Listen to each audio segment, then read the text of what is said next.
Aujourd'hui on va tester en profondeur la Livebox 6 d'Orange, ça fait plusieurs mois que je l'utilise, et on va voir si ça vaut le coup et si vous devriez la prendre. Mais on va aussi et surtout parler de ses défauts et pourquoi c'est pas forcément la bonne idée.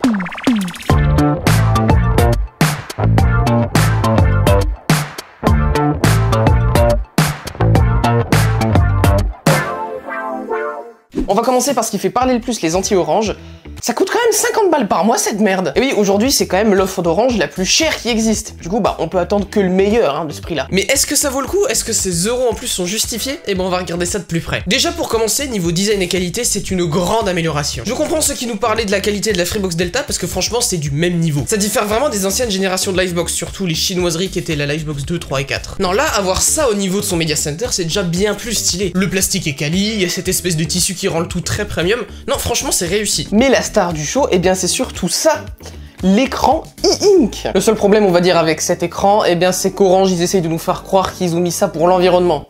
Alors qu'on sait tous que c'est des conneries. Mais malgré tout, c'est vrai que ça me manquait un écran sur la Livebox 5, et je suis plutôt content de pouvoir avoir des infos claires au lieu d'essayer de comprendre les codes en morse de la Livebox 5. Et ouais, physiquement parlant, la box elle est vraiment très réussie, j'ose dire que c'est au niveau du prix demandé. Et surtout, moi chez Orange, y a pas besoin d'apport pour avoir un décodeur TV, abonne-toi. Mais assez parlé de la boîte, parlons des perfs. Et oui, parce que la plupart des gens qui prennent cette nouvelle box, eh ben c'est pas spécialement pour son nouveau design, mais surtout pour les perfs qu'elle apporte. Et des débits, qu'est-ce qu'elle en apporte? Je suis conscient d'avoir une ligne optique très stable en général, mais là, c'est franchement bluffant. Ça fait 2 mois que mon speed test il est constamment à 2,5 Gbps en téléchargement et 800 mégas en upload. Et c'est pas tout, parce que tout ça c'est en ayant un débit ultra stable. On en reparlera plus tard, mais globalement depuis que je l'ai, elle n'a redémarré qu'une seule fois pour faire des mises à jour, le reste c'était 100% d'uptime. Et franchement pour une offre qui est axée consommateur plutôt que professionnel, eh ben c'est appréciable. Alors après je dois quand même mettre un stop si vous voulez vous jeter sur le 3900 pour la commander. Sachez que si vous voulez avoir de tels débits, il vous faudra de 1 être impérativement connecté avec un câble RJ45, et surtout si vous voulez avoir plus de 950 mégas en téléchargement, il va falloir investir dans une carte réseau en adaptateur compatible 2,5 Gbps. Car oui, la plupart des ordinateurs ne sont nativement pas compatibles avec des débits qui dépassent le gigabit. Donc si vous voulez juste profiter de votre offre, il faudra investir là-dedans. D'ailleurs c'est un peu le problème avec cette offre, c'est que c'est placardé partout que c'est du 2 Gbps et tout, sauf qu'il faut vraiment aller voir dans les petites lignes pour se rendre compte qu'il faut acheter du matériel en plus pour pouvoir en profiter. Un lambda qui voit ça sur le site d'Orange, il va se dire super, ça me fait plus de débit, sans forcément se rendre compte qu'il va payer pour plus de débit dont il ne peut pas profiter. Et ça c'est un peu profiter du fait que les gens n'y connaissent pas grand chose, et ça j'apprécie pas du tout. Bon après littéralement tous les autres opérateurs font exactement la même chose, donc c'est ok. Enfin bref, du coup, pour profiter de ces débits fous en Ethernet, eh bien il faudra relier votre équipement 2,5 Go à ce port Orange sur la box. T'as vu, c'est bien fait quand même, parce que le port Orange, c'est le port qui permet de... Et le problème c'est ça, c'est qu'encore une fois, ils ont chippé. Alors je sais que littéralement tous les autres font exactement la même chose, mais le fait d'avoir qu'un seul port multigig sur ce genre de box, c'est moyen. Ça veut dire que littéralement, soit tu profites du débit que sur une seule machine, soit tu dois acheter en plus du matériel, genre un switch de 2,5 Go, plus les cartes réseau pour les ordi, etc., etc. Alors je dis pas pour les gens comme moi qui connectent ça à un réseau 10 Go existant, c'est pas grave, ça nous suffit d'avoir qu'un seul port. Mais quand même les gars, vous auriez pu au moins en mettre 2. Après pour ce qui est du reste, c'est du classique, on a 4 ports 1 Go, 2 ports FXS pour le téléphone et un ONT fibre intégré. On en reparlera après de ça. Et sur cette Livebox, il y a une fonction que j'utilise pas du tout mais qui est quand même super intéressante, c'est le Wi-Fi 6E. Avoir du Wi-Fi 6E, c'est génial, ça permet d'avoir des vitesses folles. Bon, par contre, vous attendez pas au débit qu'on vous placarde partout, parce que c'est dans la théorie, et surtout si vous avez pas d'appareil compatible Wi-Fi 6E, ça sera bien moins. Et la plupart des appareils que vous avez ne sont pas encore compatibles Wi-Fi 6E. Oui, ce genre de choses, c'est quand même assez redondant dans ce genre d'offre, vous aurez remarqué. Ce qui veut dire que même sur des appareils très récents, comme un MacBook Air M1 par exemple, eh bien, certes, ton Wi-Fi, il est largement suffisant, mais c'est pas une expérience inégalée comme on peut le lire sur le site. Malgré tout je critique, mais le fait d'avoir du Wi-Fi de dernière génération pour une famille nombreuse par exemple, eh bien ça va quand même grandement améliorer les choses. C'est donc pour ça que c'est un point à souligner. Bon, maintenant on va rentrer dans une partie de la vidéo où je vais vous parler de 2 problèmes que je trouve majeurs avec cette Livebox et son offre. Et vous allez voir que c'est pas tout rose.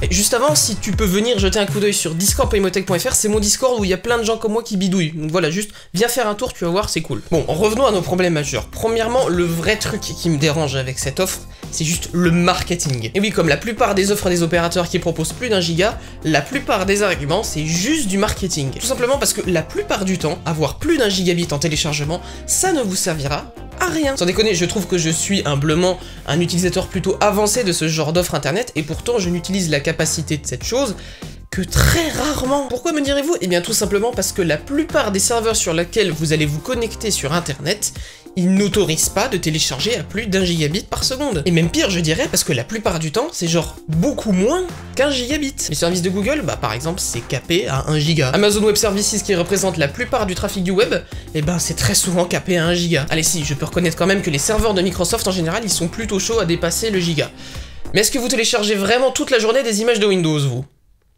Je sais que vous le faites, mais... Alors s'il y a quand même un usage qui profite réellement du multigig, c'est le téléchargement tout à fait légal peer-to-peer. Mais qu'on soit honnête, vous avez vraiment besoin de télécharger autant de data? Même si tu télécharges une série dont tu as tout à fait les droits, même si ça dépasse genre 100 gigas, au lieu de prendre 6 minutes à les télécharger, tu vas prendre 12 minutes, en comparant du 2 gigas et du 1 giga. Genre en 6 minutes, tu peux pas genre aller te faire un café? Est-ce que t'as vraiment besoin que ça aille aussi vite? C'est super de se branler la nouille sur son speed test, hein, mais franchement, à part télécharger des films pour adultes toute la journée, et encore, bah est-ce que ça vaut vraiment les euros que tu rajoutes en plus sur la facture tous les mois? Et puis il faut vraiment le comprendre, avoir que 1 gigabit par seconde en téléchargement, c'est pas nul à chier. Rendez-vous compte, il y a des entreprises où il y a des centaines de personnes dans des bureaux, ils ont une offre 1 giga, et ça va très bien. En fait, en général, si vous avez la fibre et que vous observez des ralentissements sur internet, eh bien c'est soit que vous êtes chez SFR, soit que bah, c'est votre box qui sature, genre les antennes Wi-Fi qui saturent parce qu'il y a trop de clients connectés. Et dans ce cas-là, bah, ajouter un point d'accès Wi-Fi à côté pour faire un autre réseau Wi-Fi, ça peut grandement améliorer les choses. Donc voilà, je vous le dis honnêtement et franchement, ça ne sert à rien de prendre une telle offre fibre. À la limite, si vous voulez vraiment avoir de la stabilité chez Orange, bah prenez juste une offre Orange, mais avec moins de débit. D'ailleurs, petit point rapide, hein, si vous voulez être sûr d'avoir une fibre stable absolument tout le temps, regardez simplement sur le site de l'Arcep dans quelle zone votre logement il est situé. Si c'est Orange, l'opérateur d'infrastructure qui a installé la fibre, eh ben prenez Orange. Si c'est Free, prenez Free. Parce que oui, les opérateurs, ils ont la fâcheuse tendance de prioriser le trafic de leurs abonnés plutôt que celui des autres. Donc voilà, le lien il est dans la description si vous voulez vous renseigner. Bon, mettons que vous êtes motivé, que vous avez un data center chez vous et que vous voulez vraiment une connexion de fou, que vous téléchargez plusieurs terras par jour. Admettons. Laissez-moi vous parler du second problème de cette offre et surtout des Livebox en général. C'est la Livebox en elle-même. Oui, dans ce genre d'offre, le plus gros frein pour moi, ça reste la Livebox. Parce que la Livebox, comme la plupart des box des opérateurs, eh ben, si tu bidouilles, ça reste une vraie purge. C'est un modem qui est excellent et super stable quand vous voulez pas du tout bidouiller, mais dès que vous voulez faire les choses à votre manière, la Livebox, elle va vous chier dessus. Déjà, rien que l'interface. Alors oui, je sais très bien que c'est pour les utilisateurs qui sont pas vraiment avancés, pour qu'ils puissent faire des trucs quand même. Je sais qu'on est bien loin des interfaces des routeurs pro et tout, mais quand même, juste, je sais pas, faites-nous un menu avancé, un truc comme ça. Vous savez, comme dans le BIOS de votre ordi, il y a un menu avancé, bah, faites la même chose, Orange, s'il vous plaît. En fait, cette interface, c'est exactement la même déjà depuis plusieurs années chez Orange, c'est juste que là, elle est plus rapide parce que bah, le hardware de la box, il est plus rapide. Par contre, et ça c'est commun à toutes les Livebox sur les offres consommateurs, préciser d'autres DNS que ceux d'Orange dans le DHCP, tu peux pas, ouvrir certains ports ou range de ports, tu peux pas, certains protocoles VPN, tu peux pas, le DHCP c'est une vraie purge, ça t'affiche même pas les noms DNS des machines que t'as forcé en statique hors de l'interface de la Livebox Orange. En plus, ils laissent toujours pas d'accès à leur serveur SIP et par-dessus tout, tu es forcé à l'utiliser parce que l'ONT, il est intégré. Vous voyez, à l'époque, quand on avait marre de ces limitations, eh ben tu prenais ton petit ONT externe, ce qui convertit la fibre en Ethernet, et puis juste tu mettais un autre routeur à la place de la box. Tu renseignais tes identifiants fibre dans la session PPP, et puis hop, ça montait, t'avais internet. Et d'ailleurs, tu peux toujours faire ça, hein, mais tu vas perdre ces fameux 2,5 gigabits par seconde, parce que oui, les ONT externes, ils vont pour l'instant, hein, que jusqu'à 1 gigabit seconde. Donc voilà, si tu veux juste profiter de ton offre et bidouiller, eh bien soit tu fais comme certains sur les forums, tu deviens ingénieur réseau, soit bah tu vas te faire enculer et t'acceptes les limites arbitraires posées par Orange. Et ce système-là, bah c'est vraiment un truc qui me plaît pas du tout, parce que ça veut dire que je vais devoir attendre la sortie d'un ONT externe 2,5 gigabits pour pouvoir enfin me débarrasser de la Livebox et faire ce que je veux avec mon trafic internet. Et ça c'est chiant. Et ça c'est quelque chose que je salue chez Free, parce que je critique, mais eux ils sont beaucoup plus permissifs pour bidouiller. Et au moins l'interface de leur box, eh ben c'est pas dégueulasse comme Orange. Mais bon, habitant dans une zone fibrée par Orange, est-ce que j'ai envie d'avoir une fibre instable ? Absolument pas. Et c'est pour ça que je reste chez Orange. Mais bordel, quel enfer de devoir supporter ces conneries. Pour vous dire, j'ai eu envie de relier ce téléphone IP à mon numéro de fixe. La logique aurait été de programmer ce qu'on appelle un trunk SIP, une sorte de session VoIP, pour que le téléphone se connecte au serveur d'Orange et fasse passer les appels par internet. Et c'est d'ailleurs exactement ce que fait la Livebox. Mais ces enculs, ils ont fait exprès de modifier le protocole pour qu'on puisse pas faire ça, pour qu'on soit obligé de passer par leur Livebox. Donc je peux pas faire ce que je veux avec mon numéro de téléphone.